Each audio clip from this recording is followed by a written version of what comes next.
Detection Collaborative, a detection dog training trio with Stacy Barnett. Hi. Robin Greubel. Hey there. And Crystal Wing. What's up? With humor and a big dose of theory, our trio talks practical training advice and features interviews with top trainers and scientists. It's Canine Detection Collaborative. Hi, everybody. Welcome back to the Canine Detection Collaborative. This is part 2 of the interview that we did with Katylynn Sloan. She works for the Secret Service and was gracious enough to do a second hour with Crystal and I, answering all sorts of our goofy questions. So we're going to dive right back in with her. Enjoy. Katie, I know we have been working on all sorts of standards for the ASB and OSAC.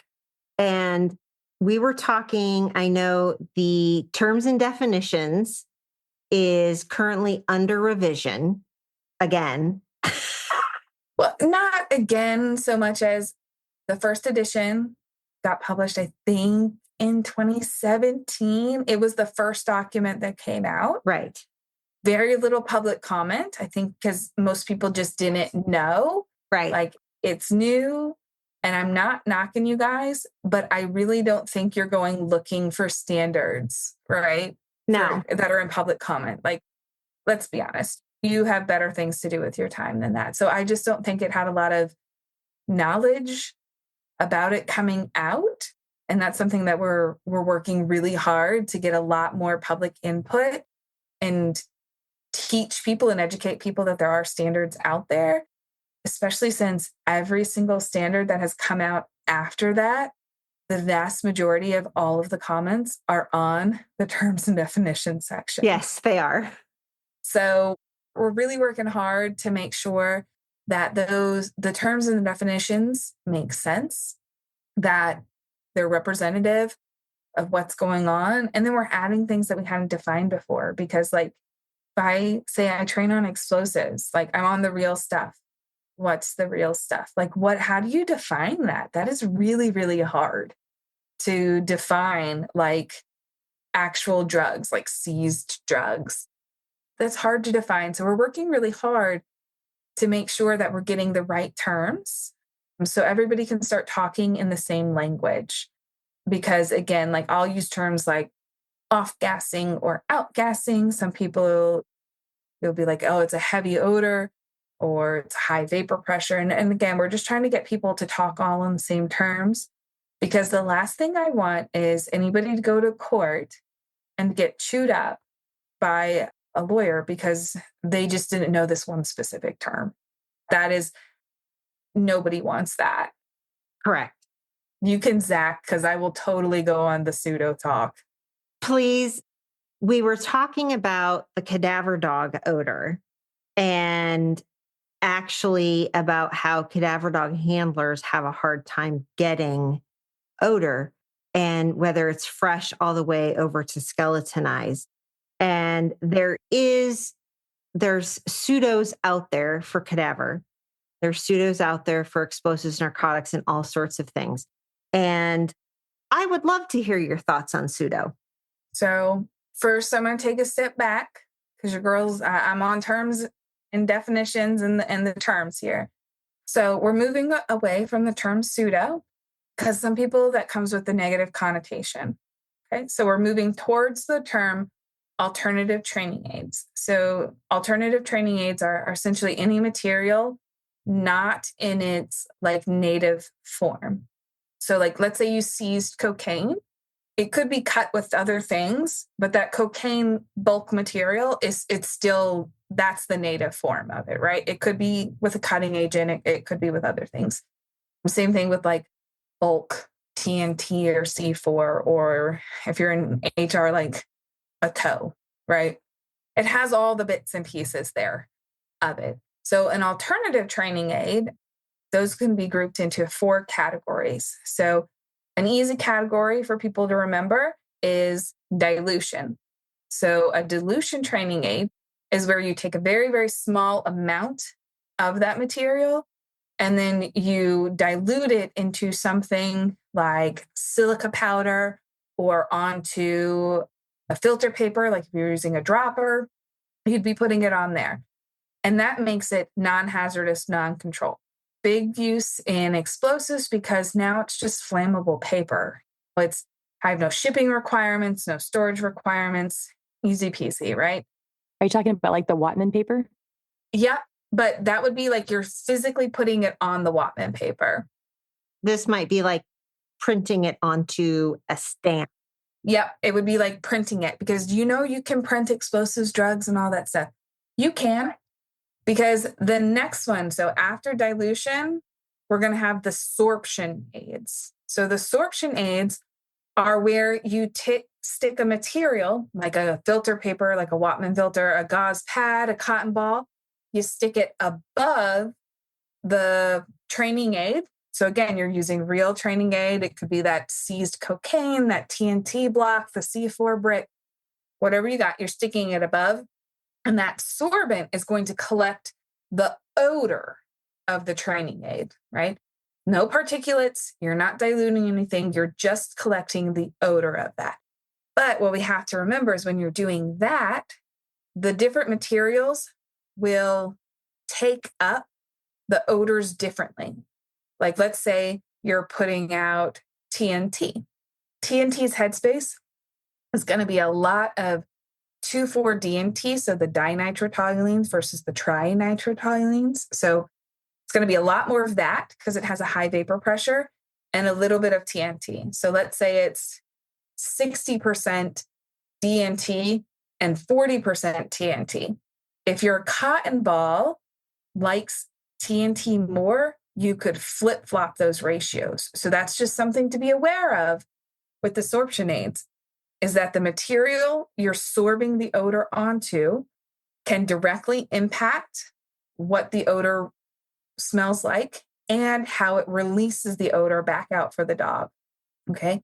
Because some sorbents will really like things and it'll collect a lot of it and then it won't give it off into the environment. Okay? So just important to know. Our next class of alternative training aids is what we're going to call the mimics. That's where you have a human in the loop, and that human is going to say, hey, I took the headspace, I collected the odor above that training aid, I ran it through my instrument, and it told me X, Y, and Z are there. Z is an explosive, so I'm going to put X and Y. So I, as the human, am deciding what I think is most important to the dog. I am deciding what ratio, what amounts, I am deciding that. So that's where the mimics, which a lot of you guys are going to think, those are the more traditional pseudos, where it's a human in the loop making a decision, saying, I have decided this is what's most important. And whether that's true for the dog, who knows? Might be, might not be. And then our fourth alternative training aids, those are known as vigilance aids. And those are typically just non-target odors that can be used to maintain proficiency in times where you don't have access to your traditional training aids. And that's based upon some research that is out there showing that going through the motions of the search is more important than the odor you're searching for. So the search mechanics are a little bit better or more important to the dog for that memory. So we have the 4 types of the alternative training aids.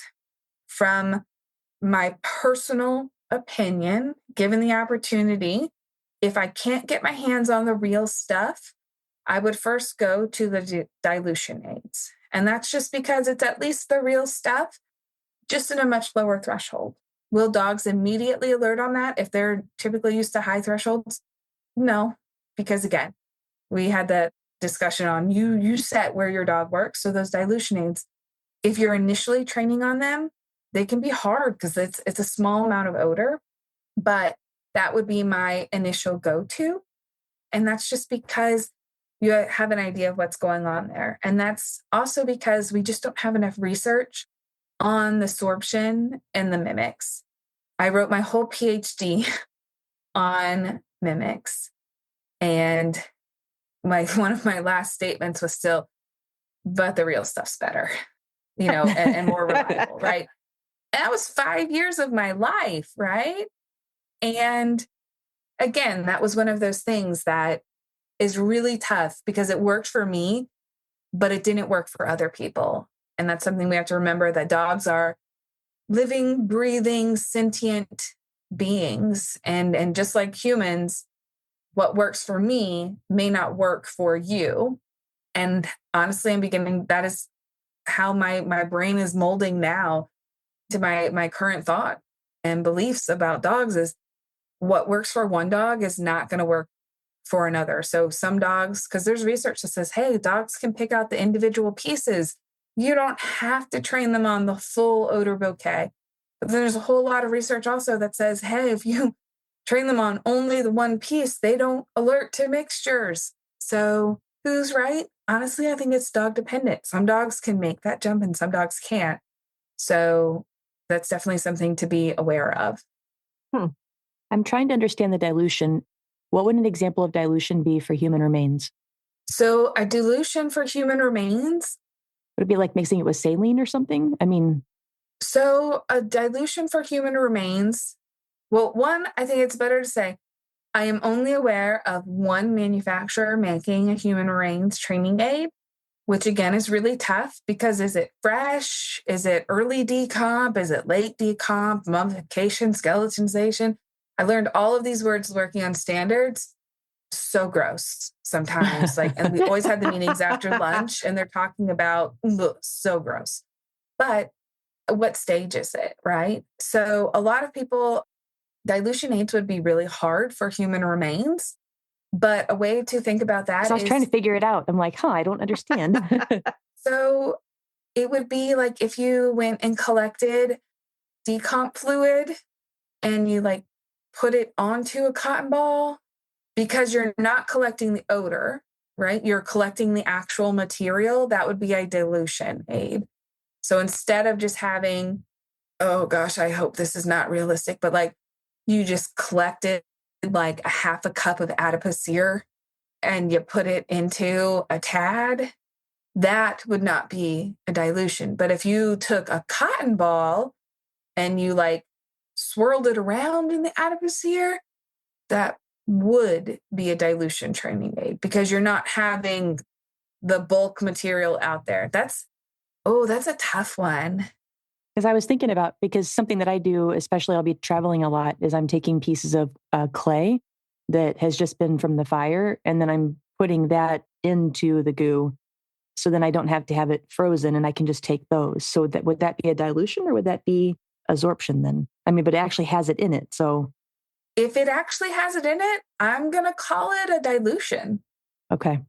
Because the absorption is, there's no contact. Got you. Okay. Yep. There's no physical contact between them. It's all air. And so if it has the material physically in it, I would call that a dilution. But that is, that's a brain thinker now for human remains. Because again, I was trying to think, and I'm like, you just take a sliver? You could, that's tough. How would you Making me feel better. Thank you. Because I was trying to understand. That's a tough one because it's still the thing, but yeah. It's still the thing, but it's the same thing with explosives. Explosives are still the thing, right? Yeah. Right. Yeah. So it's still the thing, but I think some of that's also the intent.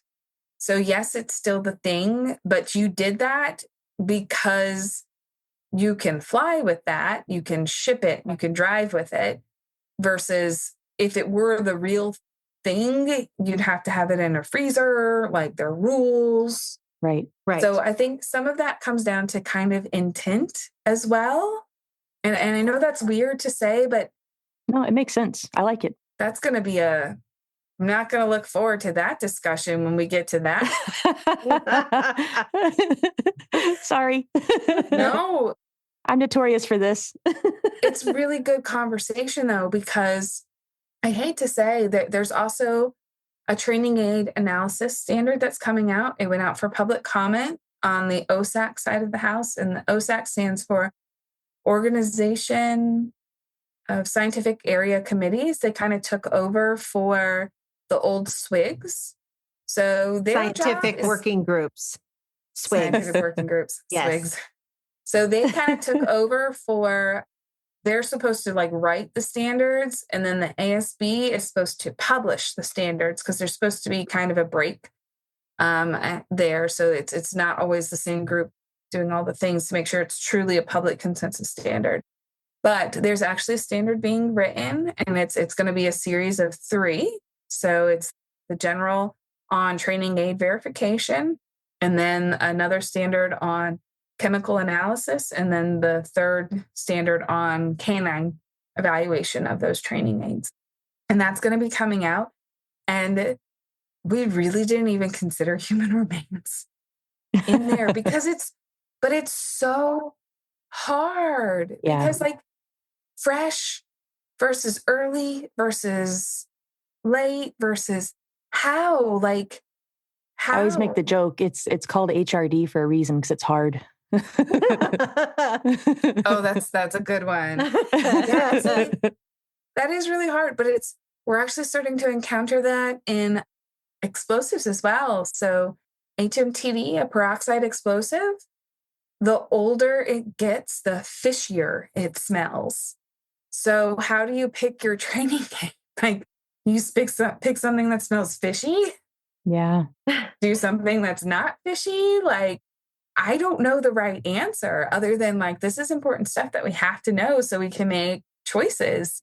Because I don't know, is the bad guy going to keep it for a long time so it smells fishy or not? Like, it just makes it really hard to make training aids when they change over time. So you were previously talking about the illicit drugs. So the formerly known as narcotics. Yes. Right? Is a small pet peeve of mine. Right. It's coming out. Yes. Soon-ish. Soon. So that one should be coming out. That will be out through the ASB side of the house. So it should go out there for public comment. And what's great about ASB, so if you ever get really bored or you're interested, if you just type into Google or whatever search engine you use, ASB and then AAFS, those 2 acronyms together, it's going to pop up. One of your first hits is going to be the American Academy of Forensic Sciences Standards Board. You can click to get notifications. You can request to be notified. So anytime, typically they send out Friday emails, you'll start to get Friday emails being like, hey, this standard's up. Now, are you going to get a lot of information about all of the other standards being written? Yes, you are. But it also gives you that opportunity to see when those standards are coming out. So that way you can do public comment on them. It is early May right now in 2025. And the 3rd or the 4th round of public comment is currently going on for the human remains on land standard. So you could access that standard and you can give public comment right now because it's in the later stages of public review. You're really only commenting on the red line areas or the things that were changed from the last round of public comment. But you're able, these are public consensus standards. There's no paywall, there's no nothing. Now, do they ask you for like your name and an email address? Yes, but that's just so they have like a tally of how many people are using or visiting those sites and things like that. But they don't spam you. They really don't. No. But that one is out for public comment until the end of May of 2025. And then it'll go through. Every single comment that comes in has to be adjudicated, whether we appreciate them or not. Sometimes it's hard because when you get comments like, write a real definition, that's not always helpful, right? And it's not helpful because, well, we thought we wrote a real definition. So give us an actual suggestion. Give a suggestion. If you don't like something, tell us how to fix it. Tell us what's going to make it better. And also don't do it in paragraph form, because if you hate the whole section, that's fine. Hate the whole section. but you got to give me like a tangible like solution to fix. Like if you hate the whole section because you don't think that searching cars should be a mandatory assessment, like don't hate the whole section. Like just say, hey, cars should be an optional assessment, and then give us some rationale behind that, right? So again, they are out for public comment. It doesn't matter if you comment. I mean, even if it says, I hate this standard, it should never be published, we still have to adjudicate that comment. Typically, that's going to come back with something like, there's no proposed resolution. So we can't fix anything. Like, your distaste is noted. But again, those are out for public comment. So if you are passionate about it, you should pay attention and you should read what those standards are, especially since traditionally the narcotics, the illicit drugs, those detection dogs, they set case law. Those are the guys that are going to court the most often, which means that the first time after the standard is published, somebody's going to go to court. And I am hopeful. I am so hopeful that they're going to have their ducks in a row. So that way, when the defense attorney asks, is your dog certified in alignment with the national standard, they're going to be able to say yes. And then they're going to show their records, and then there will be no qualms with the reliability of that. And again, that's just something that I hope for. So that way, because once that drug case goes in, that trickles down to typically the rest of the case law. Now, I'm not saying that other cases don't go to court for other disciplines. It's just the drug dogs are the more common case law writers. Before we started this episode, we kind of asked if there were hot topics you wanted to talk about. And you were like, there's certain things that are no-go. So we're not going to talk about the no-go, obviously. But what it made me think about is I'm going to assume that you kind of have a high pressure, high security environment that you work in. Yes. Is that okay? So I'm curious, like what qualities or habits do you think are most important for someone that's aspiring to be you, aspiring to do this? Like, I want to be you when I grow up. So what would you want a person like that? What do they have to have? Like, I guess describe you maybe, like what makes you so great at this? Do you know what? I'm happy you brought that up because there are very few of me. So I've been sneakily, not so sneakily trying to recruit other people to become the me's. And I know that's weird and no, it's beautiful. Do it, please. I'm not like supremely like, oh, I'm awesome and all of those things. I do think I'm but awesome. But no, the reason is I only have but so much time in my day, right? And because of that, I can't always get to people's questions as fast as I would like to. And I would always love to help. But also with all of those collaborations with other organizations and things, lots of organizations are starting to realize how important science is. And this is really good because that gives more opportunities for jobs and positions where they're actually opening up their thought process and their minds to say, hey, yeah, having a scientist doesn't hurt us. I would love to say that typically when I join an organization, the first few years, they're like, you're just here to get us fired. No, I'm not. I have never been. Like, I've always been here to learn and to see how I can help. That has always been my job. Like, how can we make this better? So if somebody wanted to be like me, I would say, one, do you have to have a PhD in chemistry? No, right? What you do have to have is you have to have problem-solving skills, okay? Problem-solving skills are really good. So you might not know the answer, but you know how to find the answer. You know how to work with people who would know the answer or work with people who know how to find somebody who knows the answer, which is why like sometimes Robin will get these really weird questions like, Katie, why is a scientist asking about e-collars? Yes. Right? Because I'm getting those kinds of questions. I might not know the answer, but I know how to find somebody who does know the answer. So you have to be really good at problem solving. Also, a skill set that is not taught as often as it should be, and I really wish it was taught more, you have to know how to speak to people. I would hope that during this conversation, you guys are understanding what I'm saying. I'm giving you examples that you can understand, that you can relate to. I'm not talking.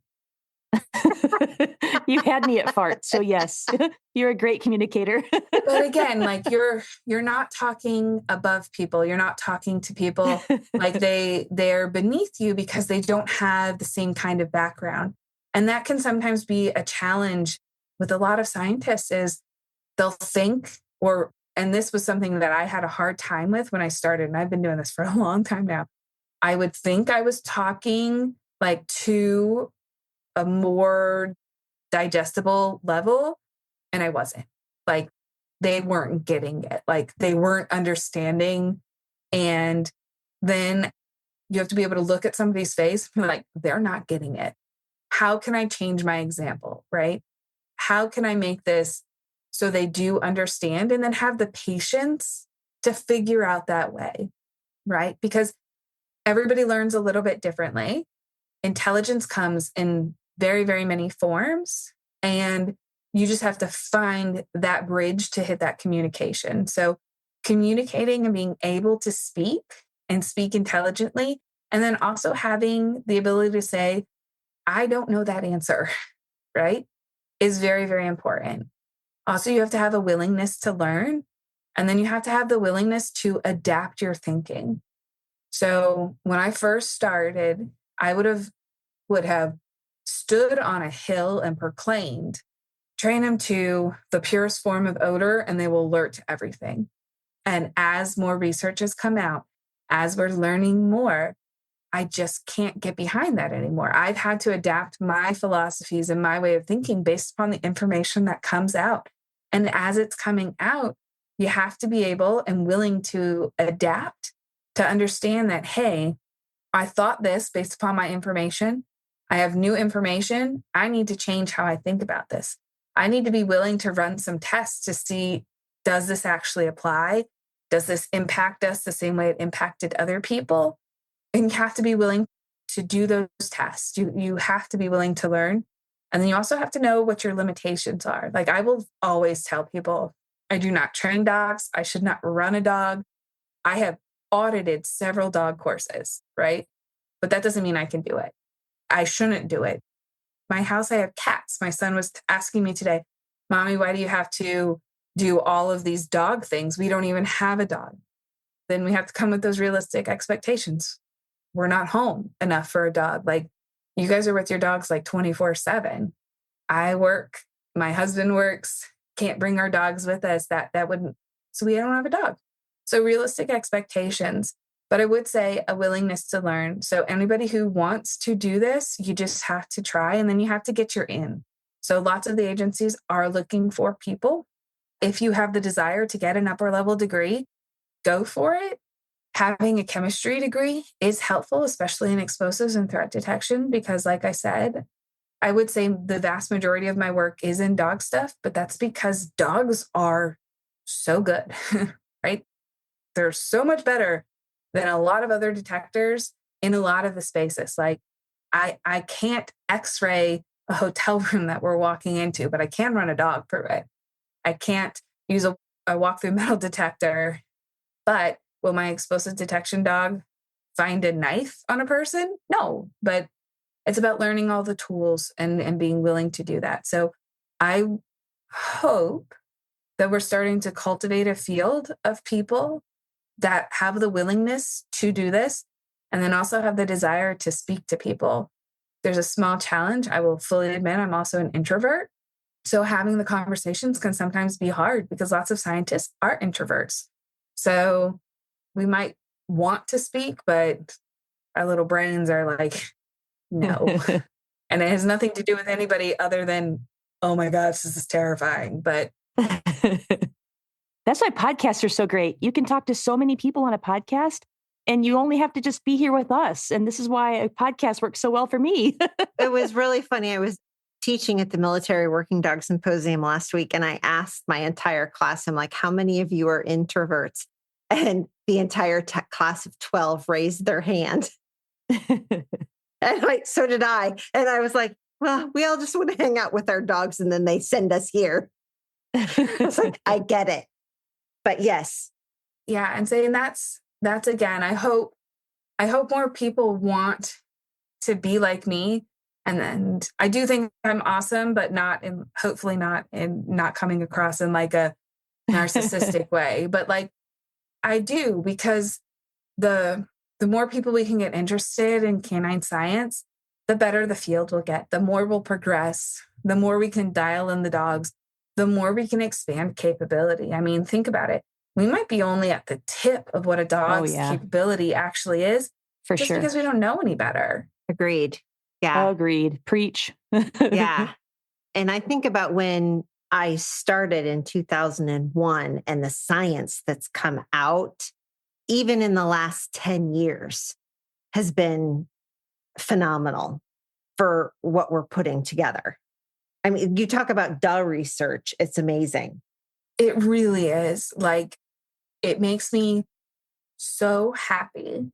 Because like when I was in grad school, there weren't places to publish canine research. No. It wasn't getting funded and there weren't places to publish. It was very, very hard to get published. Now, Frontiers is an open access journal that's publishing a ton of peer-reviewed, completely free to the public canine research. Like they're having specific canine journal issues and things like that. It is amazing how the change is coming, realizing that canines still are one of our best assets. They can do things, they can get into places, they can move around places, they can pinpoint odor sources. Like their capability is phenomenal. And we just don't have a tool that can do what a dog can do in the time that they can do it in. Like we just don't have that. Well, and sitting through some of the talks, the ability, I see the reset time it takes for other sensors, where the dogs are like, hey, just out your toy and go back to work. Where other sensors are like, no, it takes 15 minutes to reset them and you need a $5,000 new filter. Not all of them are 5,000, but yeah, whatever. Yeah. I kind of made that up, but anyway. No, some of them are. Okay. It's tough. I work on handheld detectors, and one of my handheld detectors is not very handheld because the pump weighs 18 pounds, right? So if a pump just weighs 18 pounds, a dog's nose is so much more efficient. Like, isn't a jug of milk like 10 pounds? But imagine that's just the pump. It's none of the other detection bits. Right. So Stacy's miming things to us that a jug of milk is like 8 or 9 pounds. So holy cow, that's a heavy pump. It is a heavy pump, and it's one of the smallest ones out there. Why? Because they haven't had to make them smaller. There's no profit to be made. Because we have dogs. Exactly. We have dogs. And there's not a lot of money spent on dog research because they work. In spite of us. Exactly. So this has been a really challenging thing. And I'm hoping it makes me excited and happy to see, because I do fund a lot of research in my position, which is fantastic. I've pushed out like 2 or 3 PhDers, handfuls of master's students and stuff just based on research that we're funding. Nice. That brings me joy because I know that those people will hopefully go on and continue this work in whatever role they take on next, whether it's handling canines or it's in a lab or something like that. I hope we can get there. Now, do I wish that we would have like a public speaking course? Yes. Maybe, but I think a lot of people need a public speaking course. Yes. Yes. I'm a high school teacher. Uh-huh. And These poor writing. kids have a really hard time communicating with each other, and it's getting worse. So that's something we're working really hard on. Yeah. And say, I don't want to sound like an old person, but back in my day, like in undergrad, we were required to take public speaking. Is mandatory, like regardless of whatever degree you were getting, you had to take public speaking. And then because I was in a forensics-based one, we had to do moot court and we had to do public speaking practice for that. And then throughout my lifetime, like we've had to do speaking engagements and things like that. So it is definitely a skill set that you have to practice. And not everybody's great at it. I'm not always the best. I mumble a lot. I forget my words, but it is definitely a skill set that is necessary for all aspects of dog work as well. I mean, even as a handler, you have to be able to speak clearly, like, hey, my dog had a hit on this rubble pile. I want you to search there. And you have to be able to articulate those things, because the last thing you want to do is tell them to search in the wrong spot or have evidence thrown out because you couldn't articulate what you needed to in court. So again, those are lots of key characteristics that most of you can already do. You just got to practice a little bit. I have a follow-up question from a little bit ago. I was curious, could you share a moment? It can be a big one or a small one, totally up to you, but something that reminded you why you chose this career path. That's a tough one. I know, putting you on the spot, I do that. No, that's a tough one because there are lots of little moments, I guess. Like my first time working with that accelerant detection dog was just like eye-opening. So that was amazing. So when I went to grad school, I thought I wanted to do fire. I wanted to go work for the ATF. I wanted to do all the fire investigation. And then I went to grad school because, again, there were just no jobs. And then I got to work with bomb dogs. And like sometimes just like it was the bomb. And like I have been able to see dogs work in the craziest of fashions, in the most insane of circumstances, and just do the unbelievable. So every time I've had that moment of seeing a dog do the unbelievable, that is just, it reaffirms every time, every bad day where I can't figure out a problem. Those are the things that reaffirm why I'm happy to be doing what I'm doing. Same thing with like going out to conferences and talking to people. Every time somebody's like, hey, I caught your talk, I made this change, and now we're finding more things. We're running cleaner. You know, we made these changes.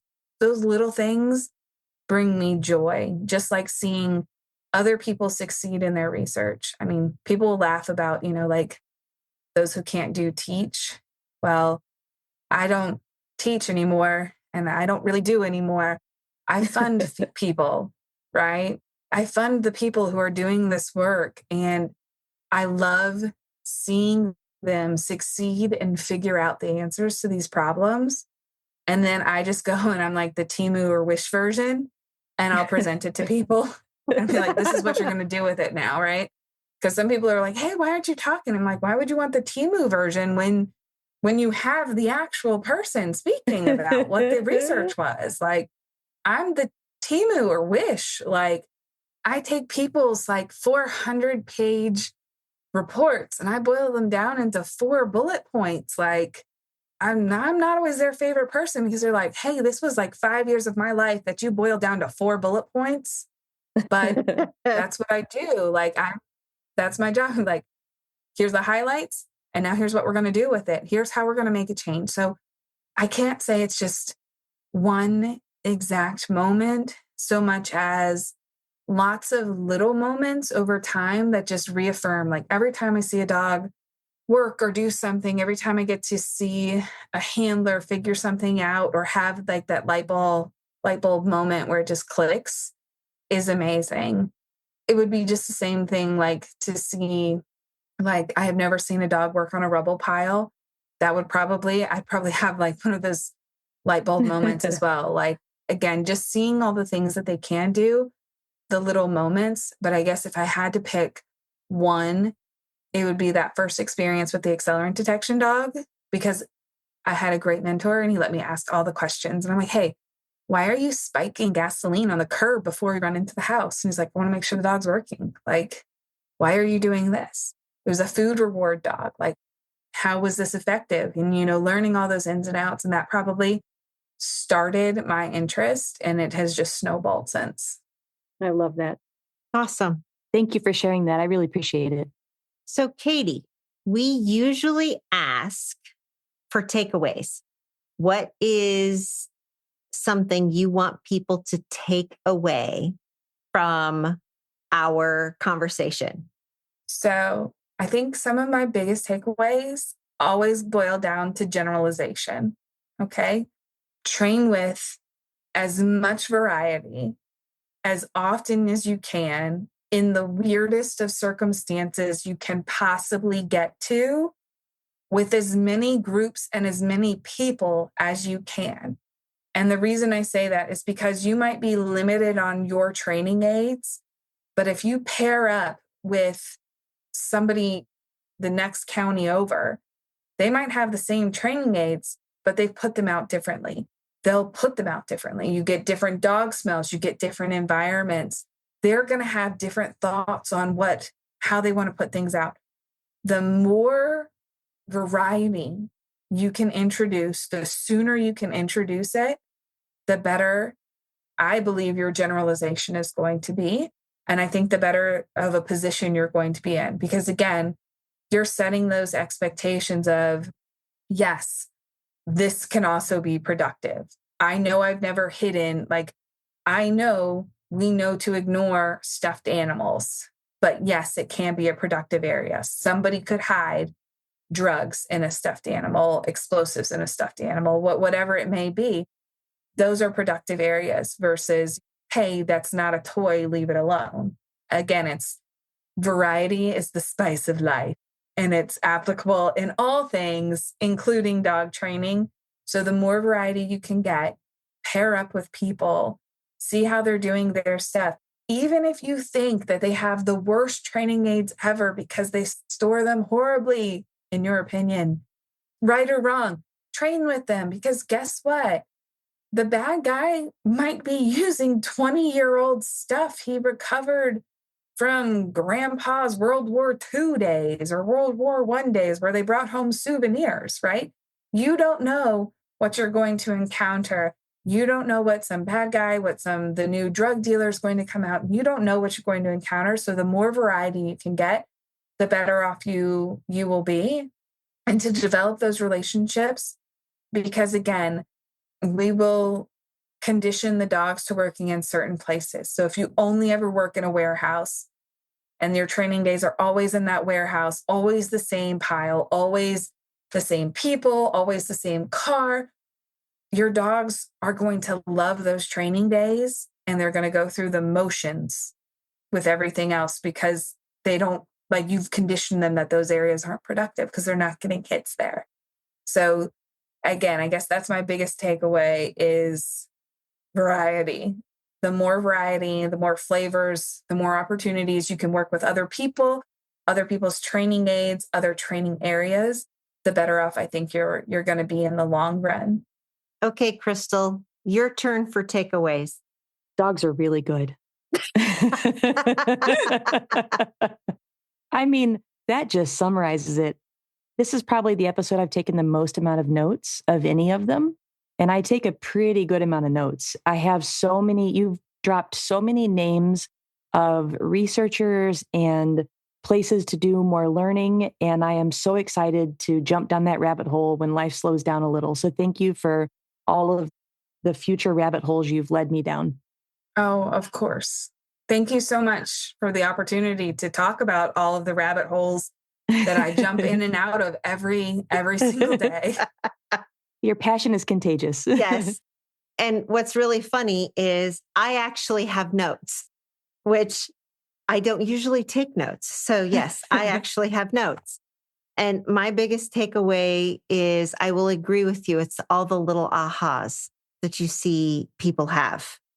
And the generalization stuff has been fascinating to watch on how the dogs put it all together.